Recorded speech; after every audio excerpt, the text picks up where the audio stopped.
Okay, welcome, folks. This is House Corrections and Institutions. It is Thursday, May 15th, and it's our 9 o'clock meeting. We have a room full of folks to talk about some corrections issues. This is just updates. It's time, the committee has been learning about corrections in steps, so to speak. It's like peeling an onion. And this is another part of the Department of Corrections and issues that they deal with and some of their structure internally as the department. We do have some folks sitting around the room that are new to the committee. So I thought it might be good to go around the room and introduce yourselves. So Isaac, if you could start. I'm Isaac Dana, I'm the DOC Policy Director. Nicole DeSazio, I'm the Director of Policy for the Department of Mental Health. Kelly Summer, Communications Director for DOC. Connie Nelson, Chief of Mental Health for the Department of Corrections. Dr. Allison Richards, I'm the Director of Psychiatric Services for WellPath and for the Department of Corrections. Aaron Reichert, the Director of the Corrections Investigative Unit. I'm Steve Howard, I'm the Executive Director of the Vermont State Employees Association. And Amy Johnson, Vermont Care Partners, representing the designated and specialized service agencies. Ethan Weinstein, I'm a reporter at VT Digger. Great. So we're going to start with the Special Investigative Unit. So Isaac, who would you like to have We go? have Aaron on that seat. Aaron, come on in. Morning. Good Morning and I'd welcome. like to thank the committee for inviting me to be This is the present today. first time in, right? Or have you? I was in last March Yeah. for a little bit of discussion as we were just putting this together. So give us just the background of the Special Investigative Unit, how it's structured, who is in the unit, and what the role of the unit is, and then how long it's been going, and what's maybe some of the situations you've been looking in, if you can, just really educating the committee. All right. So the unit actually got started in December of 23 when I was hired as the director. I brought on 2 investigators in February of 24. On the 26th was their first day. We spent a good portion of the year really kind of establishing processes and procedures for the unit, working with the policy development unit, fostering relationships and collaborating with other agencies throughout the state. We have our authority obviously under 124. It's pretty narrow as far as what authority we have when it comes to investigations. When you say authority under 124, is that state statute? That's state statute. So it's 28 VSA 124. Per statute, it's a shall statute. We shall investigate the any allegations of sexual abuse or sexual harassment under the Prison Rape Elimination Act. Major events, there's 2 specific major events that are identified in statute, which is deaths and escapes, contraband movement within facilities, threats to staff and threats to justice-involved individuals under the care and custody of the department. We also have the authority to investigate policy, procedure, and directive compliance. But that is not to say that we do not do misconduct. That is DHR. The policy, procedure, and directives portion of the statute allows for us to look at whether or not there was a policy, procedure, directive that was violated that should go over to DHR for a misconduct investigation, or contract or volunteer, whether or not they violated policy, procedure, directive of the department that would be reason or concern to revoke their security clearance to prevent them from entering facilities. So I just want to stop you there because you're using a lot of words I want to make sure the committee understands. Okay. Okay. So if you look at the statute, it's very specific in what they can investigate. If they look at, my understanding, at the situation, and then you have policies and directives that are internal to the Department of Corrections that you have to make sure that the department has complied with their internal policies and directives. Yes. Correct. People following that. On any investigation which primarily results from the Prison Rape Elimination Act investigation, sexual abuse and sexual assault, there's always a component of misconduct that comes along with that. We do our best to collaborate with the HR investigators to limit the amount of interviews that we're doing as So HR human resources. is the Department of Human Resources, not HR within your own department. It is the State Department of Yes, Human Resources. yes. We do not have any internal. So I just want to make sure the committee's following, because this is new information for everyone, a new process. So are there questions of folks? Sorry to interrupt. No, but no, I this is- appreciate the interruption. I just want, it's very important that it's very Go back to clear. the beginning. So what's the official name of what you are? The Corrections Investigative Unit.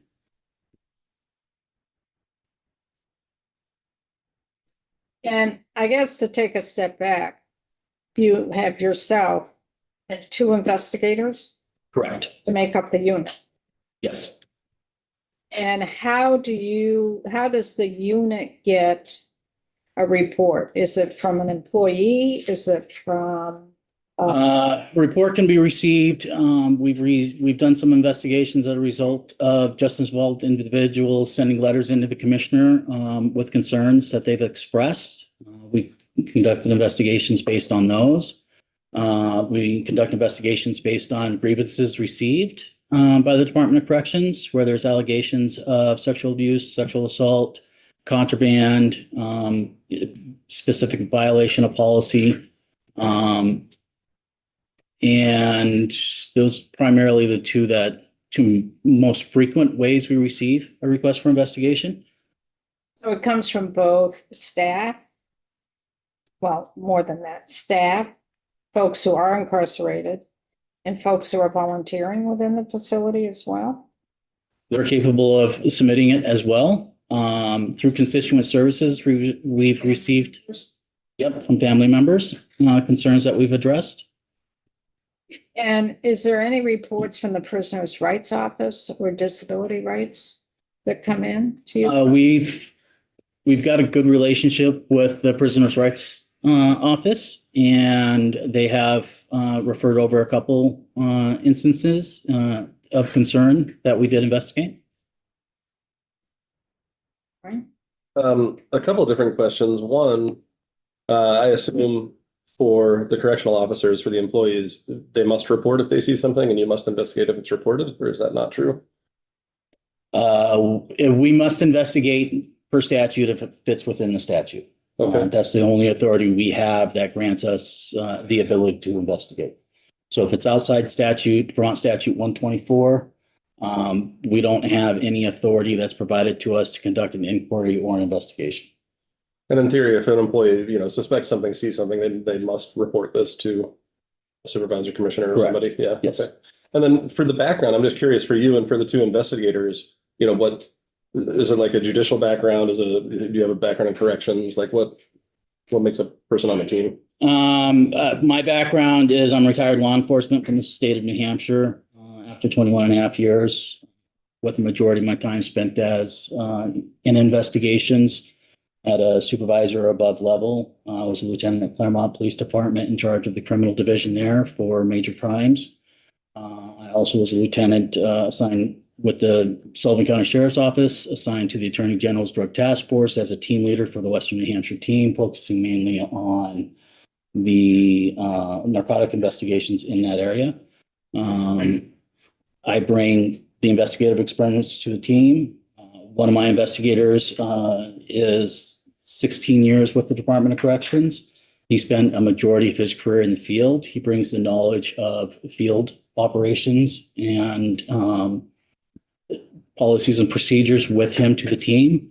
And then the other individual that is an investigator has 16, almost 17 years of experience with the Department of Corrections, all facility-based, having positions throughout the department from CO1 to security operations supervisor, some time in central office under the PRIA, when the PRIA division was starting to be put together some years ago. He brings to the team the operational knowledge and policy knowledge and procedure knowledge for facilities. Interesting. Great. Thanks. Well, So to go over quickly, what the statute requires of the unit, because I know you went through it, but I want to go through it a little bit slower. The goal of the investigative unit is to make sure that the department is complying with federal law, as well as identifying systemic issues within the department. Right. The federal law is the Prison Rape Elimination Act. yes. That's federal. We are required. name of it? PREA, Prison Rape Oh, Elimination Act. Okay, so there could be allegations of violations of that, and that's what the investigative unit will look at. Major events that may occur in the department, which could be like a death of an inmate that may occur, or escape of a person from the custody, from a correctional facility. Also, to make sure that the department is complying with their policies and directives and procedures that they have in place, and movement of contraband in the facilities, and threats of personal safety to both employees of the department as well as those folks who are incarcerated. So that is in statute what the role of the investigative unit is for that.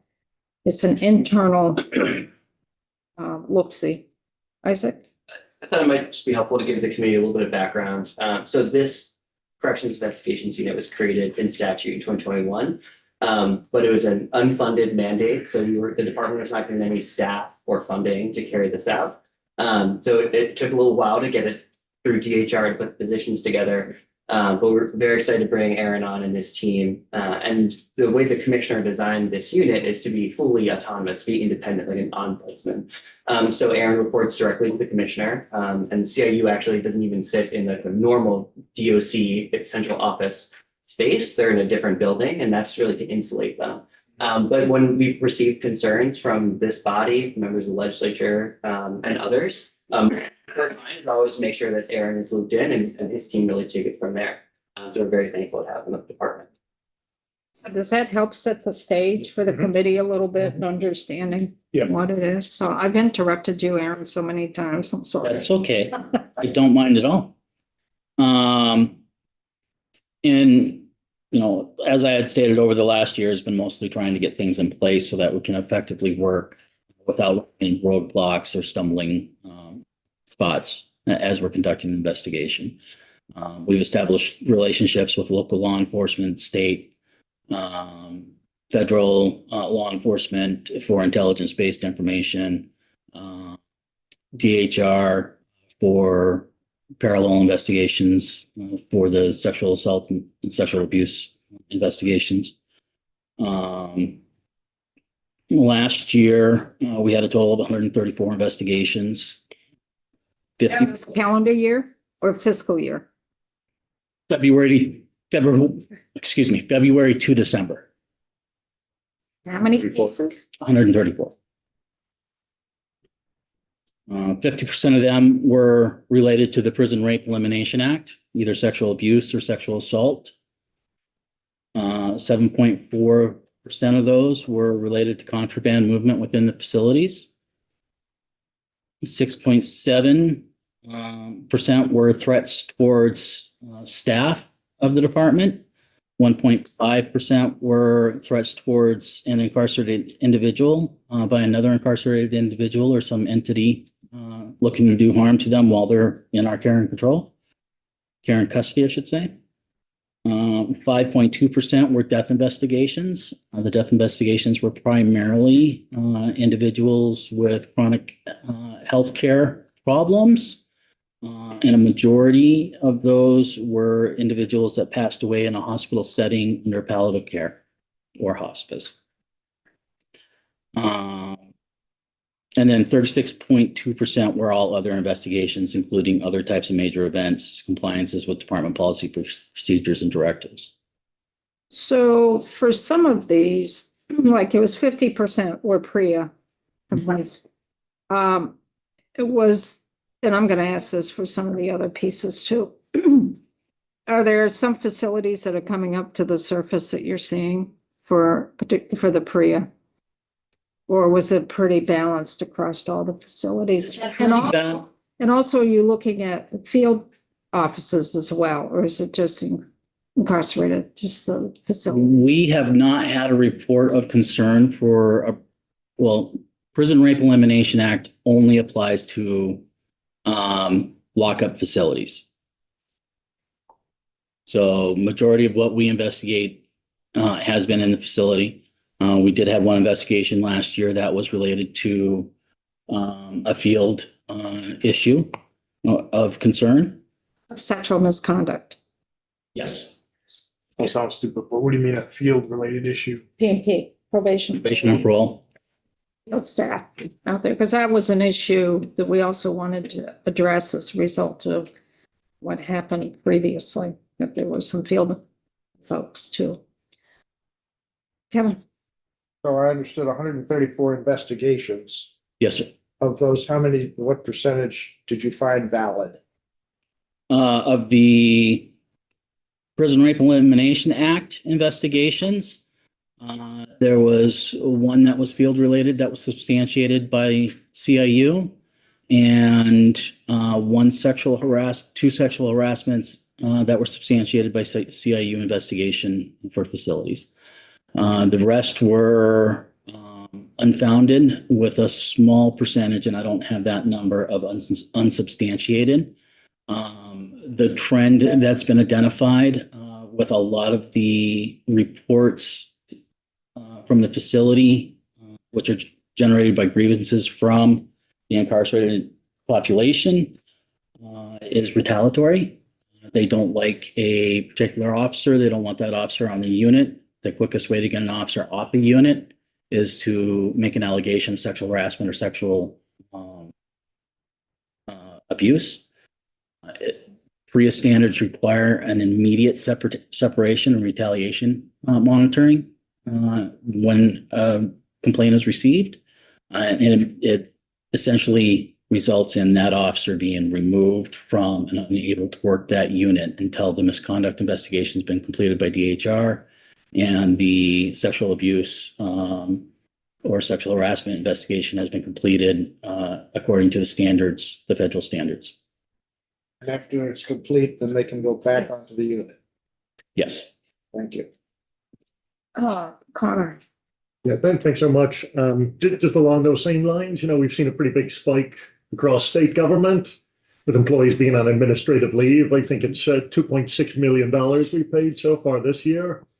So, and feel free if you can't answer this because it's statewide. I'm not citing DOC in particular, but I was just reading Ethan's article there, and it says data suggests that many investigations find allegations to be unsubstantiated.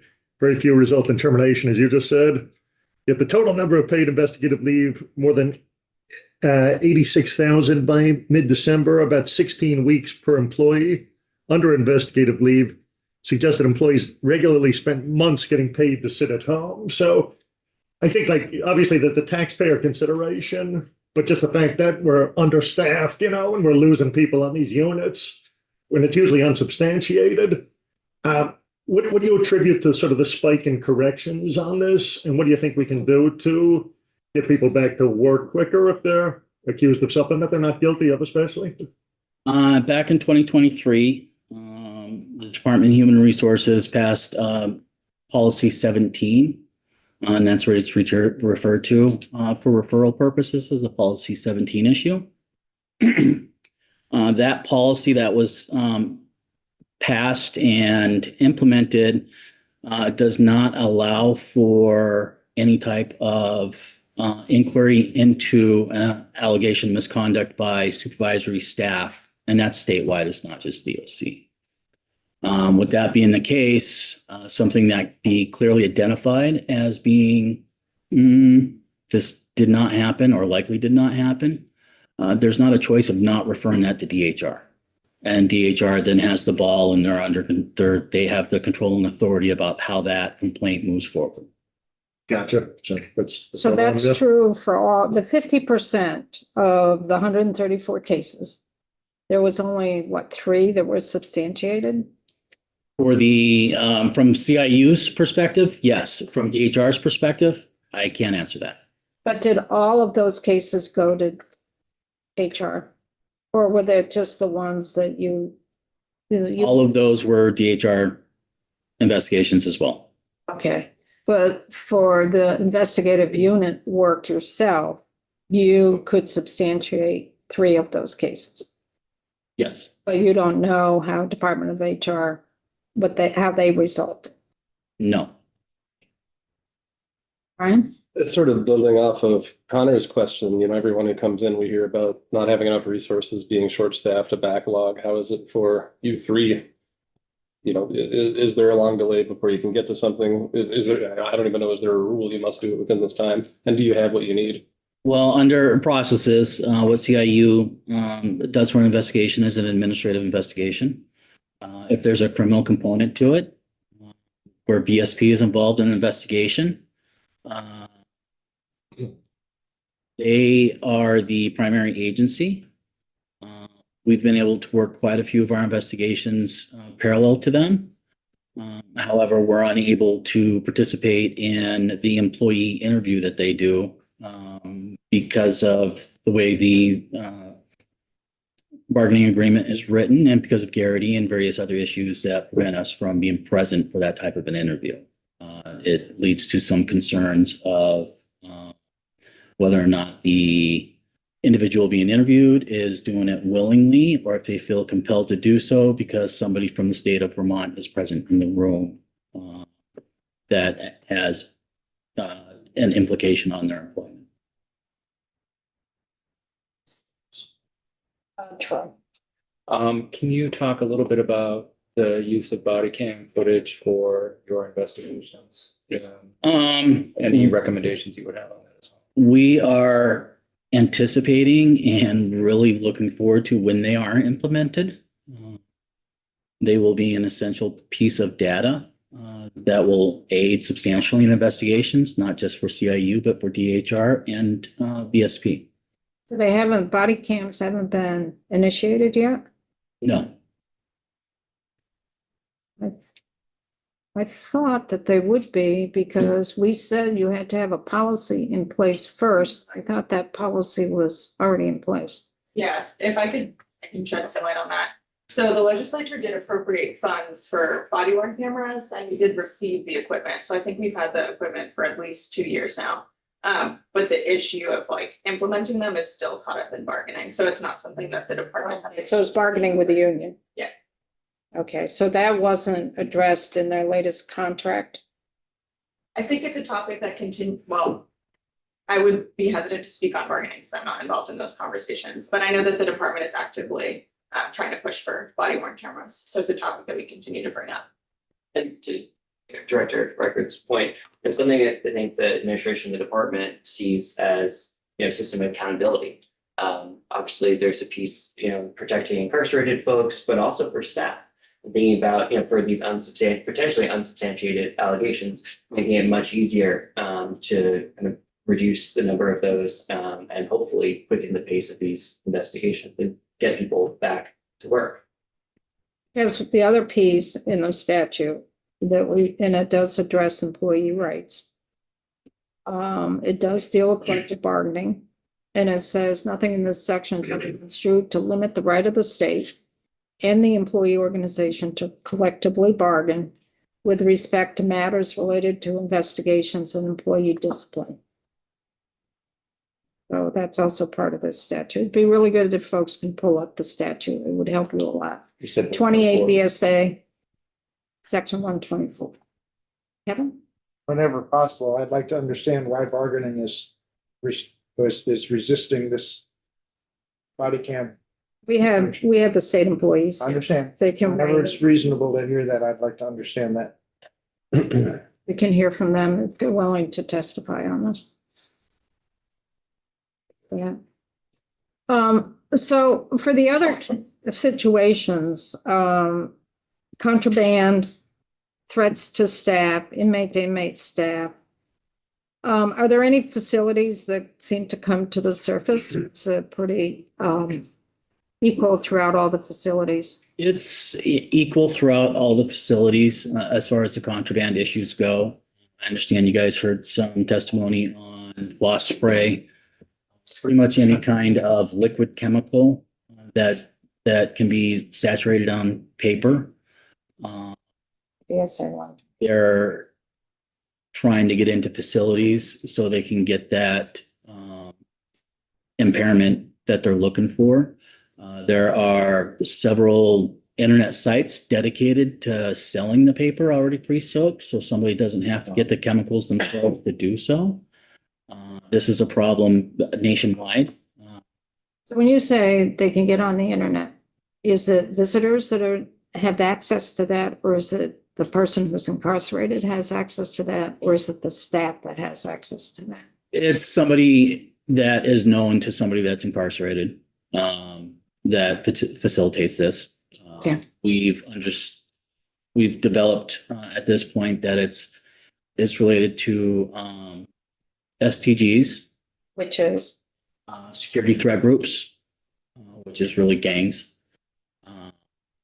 And they're utilizing this as a way to continue their criminal enterprise and make money while they're incarcerated.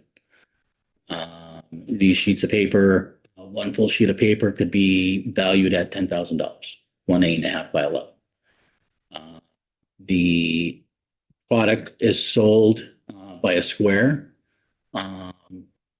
between $50 and $80, depending on how well the department is intercepting this stuff.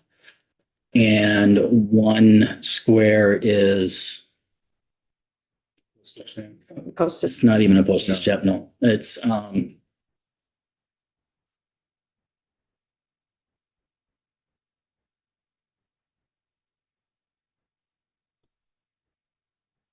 that is, oops, Yep. that's $50 to $80. The 50 milligram weight I had mentioned. It's I just want to be clear on this. When you said so the internet, do folks who are incarcerated have access to purchase it through the internet? Through They do the not. tablets? They do not. The common scheme has been to get legal mail envelopes from either Vendor General's office, prisoners' rights, their own attorneys, or even just having somebody go into an attorney's office and distract the secretary there and take some cardstock and envelopes. They then soak the paper, they put it in the envelope, they address it to the individual that it's going to. It's stamped legal confidential. DOC does not have the right to take a look at that, and then it goes straight into the hands of the individual that's receiving it. And then that's contraband and can be used as I can't think of the term, currency within the facility for inmate to inmate or inmate to staff, but mostly inmate to inmate. Primarily inmate to inmate. These substances are extremely dangerous. The reactions to them are completely unknown, depending upon the saturation amount in that one little piece of paper. Could be heavily saturated, in which case we have somebody going to the hospital because of the impact that it has on them. It could be lightly saturated where they get that impairment that they're looking for. So I'm going to ask this question. I don't mean to blindside you. Okay. So we have an MAT program within our facilities, across the facilities. If we did not have that MAT program, would this situation be occurring more? Or is this situation occurring because we do have the MAT program? Or are you seeing it doesn't matter? That's a difficult question to answer because the MAT program is its own form of contraband movement within the facilities as well. The diversion. The diversion. Yeah, and it's used as currency just as the illicit paper is. But if folks were not on the MAT program and were not abiding by it, if they were abiding by it, does that decrease the amount of this illicit drugs that are coming in? or does it exacerbate it, or does it not make a difference? I can only give you an opinion. We'll take it. All right. My opinion is, based on the investigations we've conducted and the individuals that are using this paper soaked chemical, they are on the MAP program. So whether you're on the MAP program or off the MAP program, you're still using this.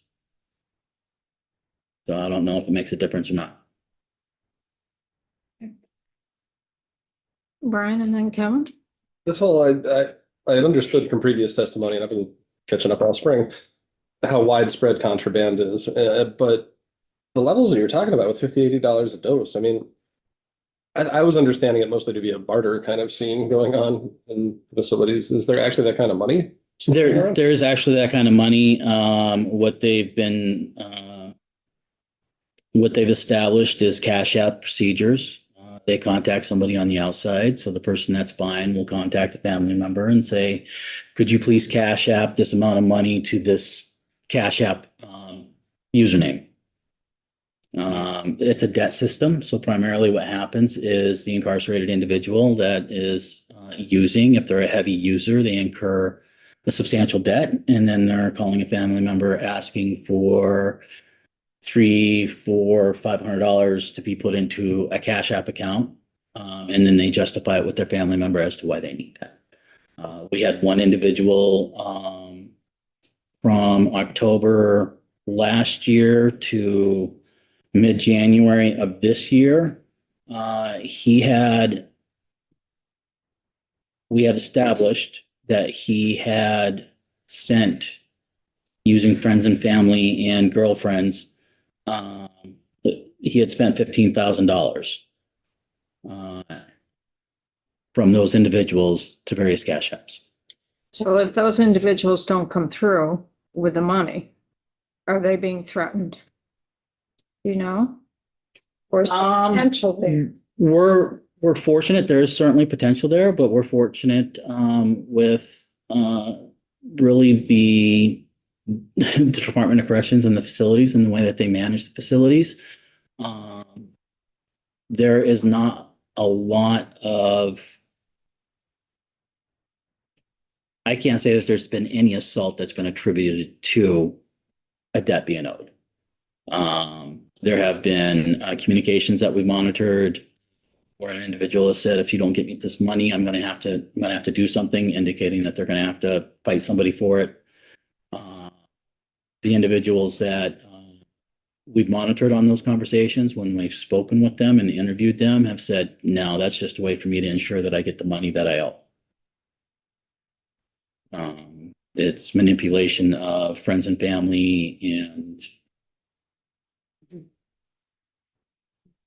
Kevin, and then Will, did you have Once again, a rough order, Magna, what percentage of incarcerated are involved in this kind of contraband?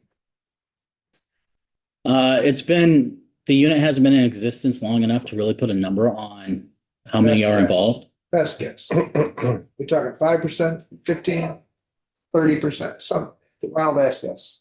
Pardon me. I'll give you a wag. I can do that. That's what I'm at. 15%. 50. 15. Oh, 15. Okay. Yeah. Thank you. some facilities more than others, male facility more than female facility, or pretty even at Pretty much the male facilities. I cannot think offhand of a contraband investigation at the female facility that involved paper. And is it more at our, I'm going to use old terminology here, more at our central facilities like St. Albans, Newport, and Springfield versus Rutland and St. Johnsbury? St. Johnsbury has the least amount of problem. The other ones are pretty equal. Well, So you mentioned that one example, which seemed kind of extreme, that someone would rack up that much debt, but I don't know how common that is. Is that like a rare example that takes place? The only way that we were able to come across that information is because a family member finally called Constituent Services and said, I'm really concerned. I've sent $15,000 to my son for drug debt. that frequently happens, that people call into constituent services complaining about something like that? Or- No. No. There are complaints that come into constituent services that do get referred to us for investigation if it falls within our authority. Contraband, that is one specific contraband example.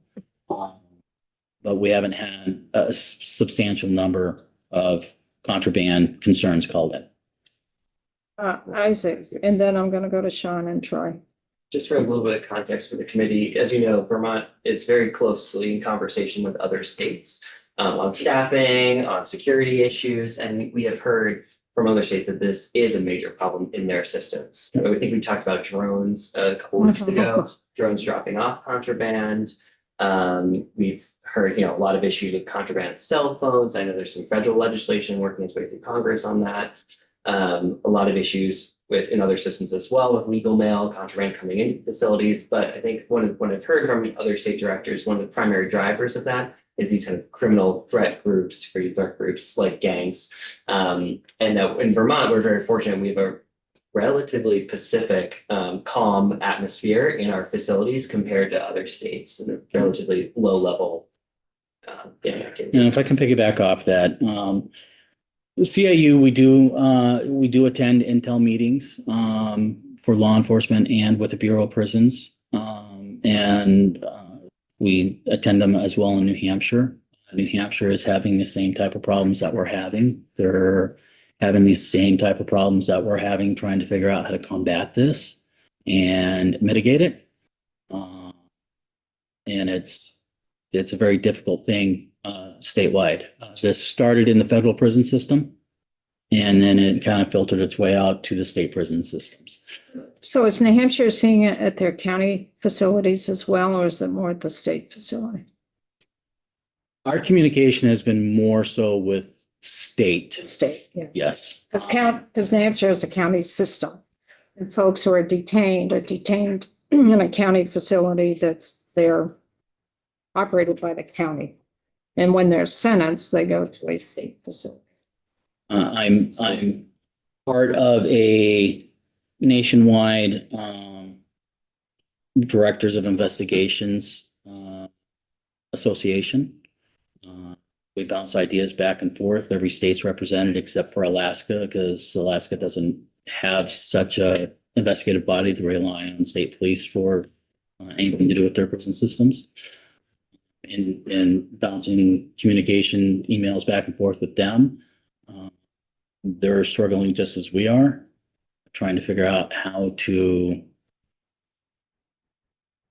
get a grip on this and prevent it. And it's very difficult because of states' constitutional rights, various laws, U.S. constitutional rights when it comes to the incarcerated individual, and specifically their confidential communications.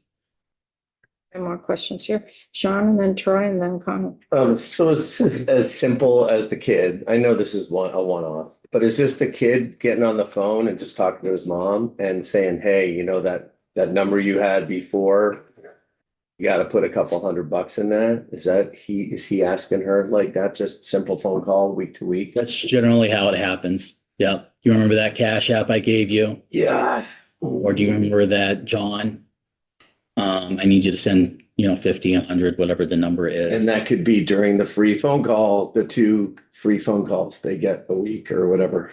Yeah. Could be. We've been very successful with the tablet system. That's where we've identified this most because we can put certain search parameters in to try to identify terms that we've recognized through investigations as being associated with this. So if they didn't have the tablet, you wouldn't be able to search it. It'd be very, very difficult. So by them being able to use the tablet, you can search. Yes.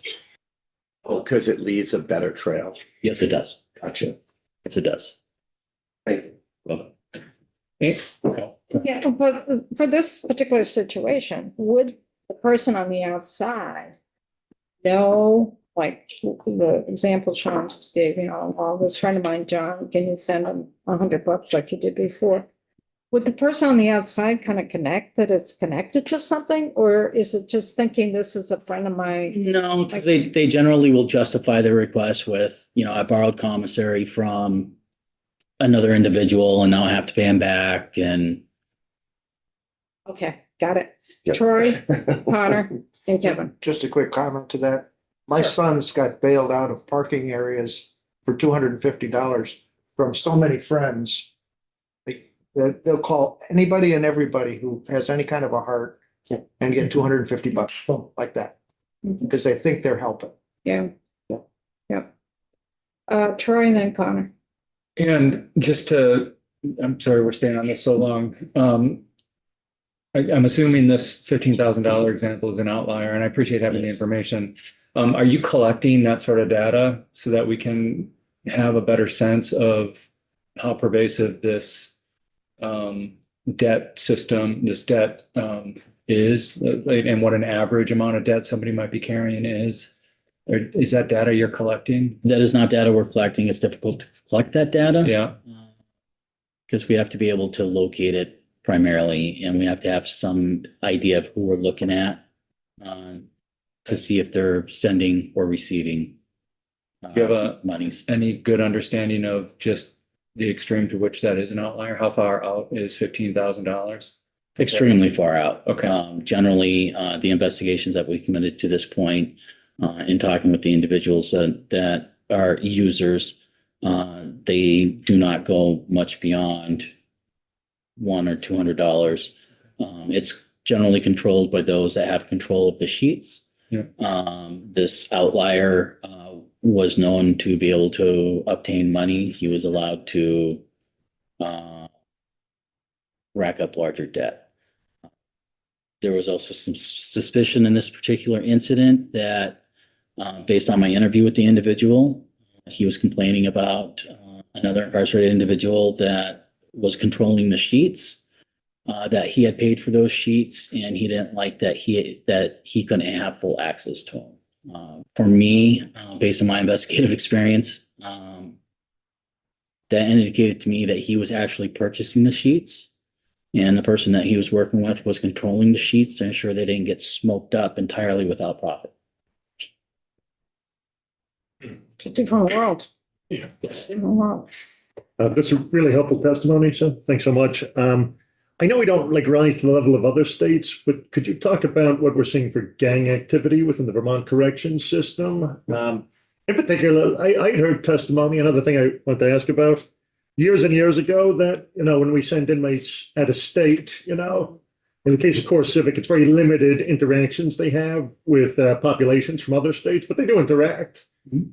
And I remember a law enforcement officer from Franklin County saying they go out on a drug charge and come back with a swastika tattoo because all of a sudden they've joined the Aryan Nation and they're bringing that culture back to Vermont facilities. So you mind just talking about what you're seeing for that these days? Yeah, from what I've observed over the last 17 months of being involved in investigations in the facilities, our primary problems with STGs, years ago, it was exactly that, or it was the federal system where we hold somebody for a period of time and they brought the culture into the facility. That's not the case anymore. These days, it's Massachusetts, Springfield, Holyoke primarily is the area. They're not your traditional gangs that you would think of, like the Crips or the Bloods or the Latin Kings. They do have some affiliation to at least one of those major names, but they're local street groups. One of the ones I can think of off the top of my head is Knox Street Posse. They were a big problem in the Springfield area back in 2021. They created a task force down in Springfield, Mass, specifically to target the leadership and persons involved in that. But we've had them up here. It's all related to the issues with illicit substances in the street. You get your major players from the city, they come up to New Hampshire or Vermont. They make connections with local individuals in the area. They draw them into this culture, use them, and then they end up in the facility. And then once they're in the facility, part of their responsibilities, it appears, is to recruit, to make that spread and to increase that profit for the folks down in the larger cities. And that could also play into intimidation from inmate to inmate. Potentially, yes.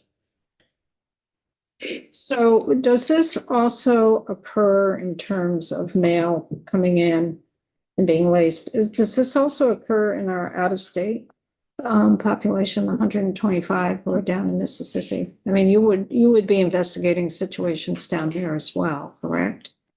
They have their own Core Civic has their own individual like me and their own investigative teams. And they conduct their investigations themselves. They are having a problem. With the Vermont piece, the Vermont inmates, Vermont inmates and other, because our inmates, there's South Carolina, Puerto Rico, they're all having this. right? It's not just our pod, our unit, Yeah, South Carolina, it's all of them. yeah. I mean, in Mississippi, our Vermont offenders are separated from the rest of the population of Yes. civic houses. So our Vermont folks who are there would be subject to the core civic investigative unit, but are they also under your investigative unit as well? I have not had anything referred to me other than two death investigations to review that occurred at the Tallahatchie complex in Mississippi. Our out-of-state unit director would be the person to ask about specifically about contraband issues there. I can say that we have had individuals come back from Mississippi, and their return to one of our facilities has had an increase in soap paper incidents. So, then the other percentages are threats to staff. You said 6.7, and then inmate to inmate, and is that 2.5 or 25? That was 1.5. Inmate to inmate. Inmate to inmate. Okay. We had some, we had a couple we had one high profile individual within the state of Vermont. And the U.S. Attorney's Office had reached out with concerns that they had received information that his co-conspirator, who was in another facility within the state and was cooperating, that he was looking to have him eliminated, believing that if he did that, then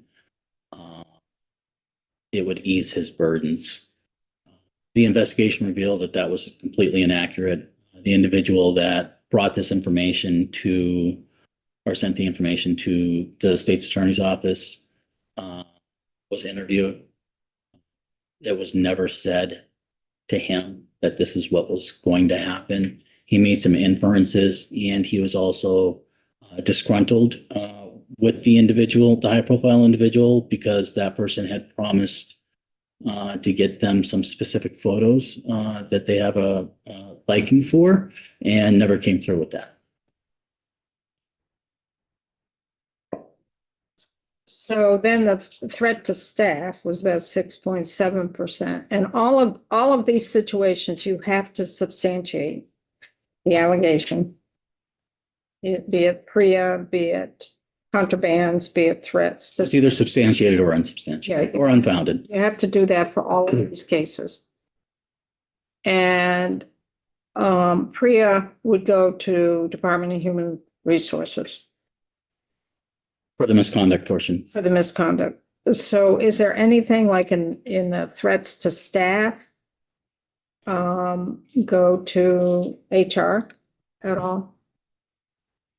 Does that stay internal? That would stay internal because it doesn't, it involves the employee, but it's not misconduct on the employee's part. Okay. So for the threats to staff, how many, is there any differentiation? Again, I'm going to ask the same question. Among the facilities, is there some facilities that are coming up to the top?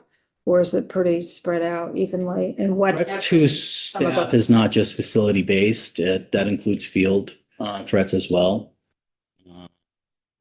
Last year, there was 2 that involved facility and the rest involved field.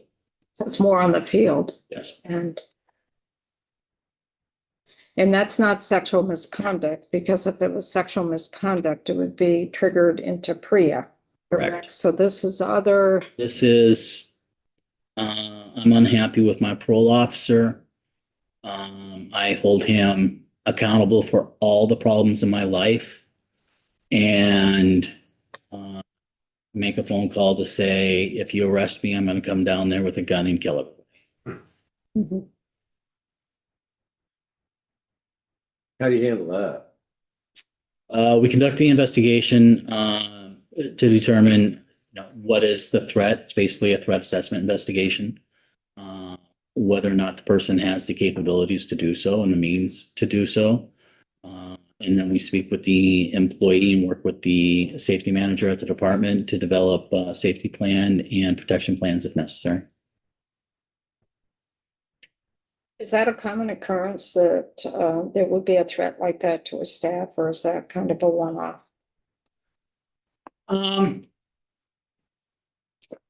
Some of it is mental health related. The two facility investigations were related to superintendents. One is an individual who's currently incarcerated and doesn't have the capability to follow through with anything, and most of his threats are very subtle, and he tries to roll it into legal. Mhm. You're messing with the wrong person. You're going to get yours when I talk to my attorney. But there's an implication that there's more than just the legal threat. The other one was somebody who the individual had a mental health diagnosis. He had been released from the facility. He had an infatuation with the superintendent, had made some phone calls that were disturbing. We ultimately investigated it. He didn't have the ability to actually get to where the superintendent lived, just due to distance and transportation problems. However, I did go out into the field. I interviewed his family and friends and associates to determine, what kind of threat he could be. I did locate him in the community. He was in some kind of crisis. Ultimately worked with local law enforcement and their mental health liaison, and he was put on a hold, and I believe he's still in treatment.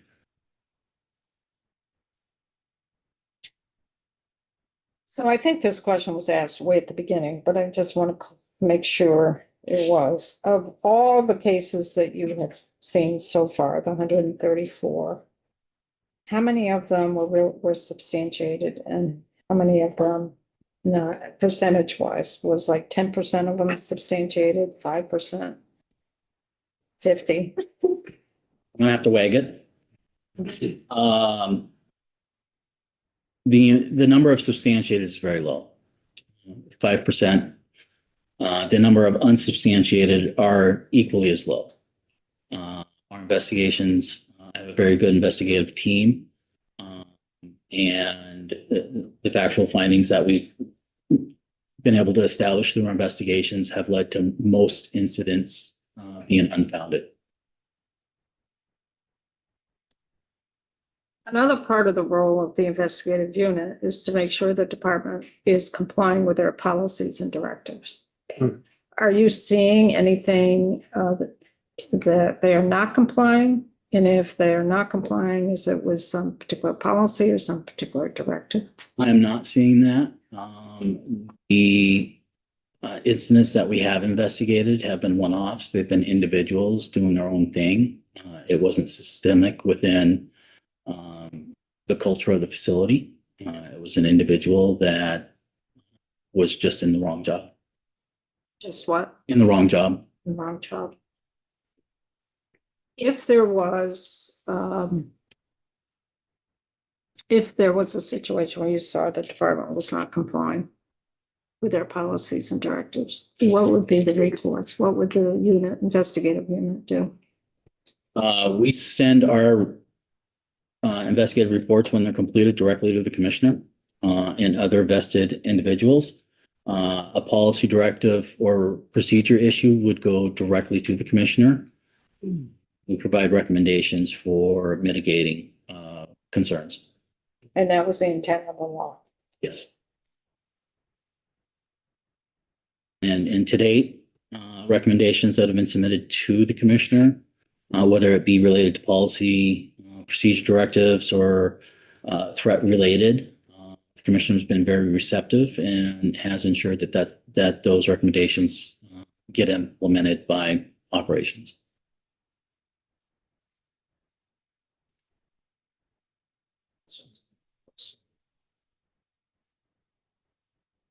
I know this is a lot of information. I can provide you with real quick to date stats if you would like them. Great. To date, we have 87 investigations that we've received. So that's today. That's not the 34. That was last year. That was last year. So this is from January to date. Actually, I signed one this morning, so it's 88. 88 cases. Of those, 56 are allegations of sexual abuse or sexual harassment. 56%. It's percent. 8% is movement of contrabands within the facility. 6.9% threats towards staff. It's pretty. 2.3% threats towards incarcerated individuals. 2.3. 2.3. 9.2% are death investigations. And then 17.6% would be all other incidents that we have the authority to investigate. So it tracks pretty much what you saw before. It's coming out pretty consistent. Yeah. So you had 7.4 contraband last year. So far, you're running about 8%. You had 6.9%, which was threats to staff. We had 6.7, so it's running pretty consistent. Are there a lot of repeat complaints from the same person? Or are these all individual? In regards to the sexual abuse and harassment, or For all of it? for all of it, Like for Priya, is it kind of the same folks? Is for contraband, is it the same folks? Is it? last year it was, this year not so much, because when we complete an investigation, if there is disciplinary action that can be taken, it's recommended to the facilities that they issue that disciplinary report to the individual. So there's a consequence for their behavior. And that has helped to reduce the, I'm just going to make a complaint because I don't like somebody. They know there'll be follow-up to it. Kevin? What kind of discipline is that? I would be hard pressed to give you what the disciplinary processes and sanctions are within the facilities. It depends on, I can tell you it depends on what the violation level is. So there's major A's, major B's, minors. Most of the recommendations that we put forth are for lying, which is a major A. I believe the sanctions on that are 0 to 14 days. 0 to 14 days of what? Segregation. Oh, segregation. Those policies should also be accessible on our website too. All of our department, most of our department policies are public. Well, I like it verbal right now, so segregation is one. Is there anything else? A major A or major B disciplinary report that is upheld through the disciplinary hearings process could result in loss of good time, could impact somebody's ability to furlough. And then, of course, the segregation part, which is undesirable for most. Yes, thank you. What's segregation look like? Like- It's typically a different unit depending on the size of the facility. It depends on what they have available for segregation units. It's a single cell lockdown, you're out for an hour a day. During that time, you get to do your hygiene, phone calls, and whatnot. Then you're back in for 23. And then you're back in for 23 You eat yourself. and you eat yourself. Yeah, that sounds like it's. We used to give them Nutrilo. And it's limited contact with staff as well because That's you all. know, during mealtime, the chutes are open, prey gets passed in. When you're done, you pass the prey out. Is there a window in that space? On the door, On the door, there isn't for the cell. So that's, It's so the it's door. just, there's a window on the door so that staff can do their, So. yes, Oh, the hole. it's called the hole. Foxtrot? Uh, No, that's not Foxtrot, is it? Springfield has Foxtrot as Yeah. a unit. I know. yeah, in your neck of the woods. Yeah, Marble Valley, I believe they refer to their unit as RHU for restricted housing unit. They got 2 levels for that consideration. They tend to end up with the juveniles, so they have the 2 units so they can clear a unit and have a sight sound separated location. and from those are justice involved juveniles who are under the age of, is it 19, is it 18, is it? We could bring, Josh or Jordan Posh, our classification director, if we want to talk more about restrictive housing, I think that would be a different conversation. Happy to do that.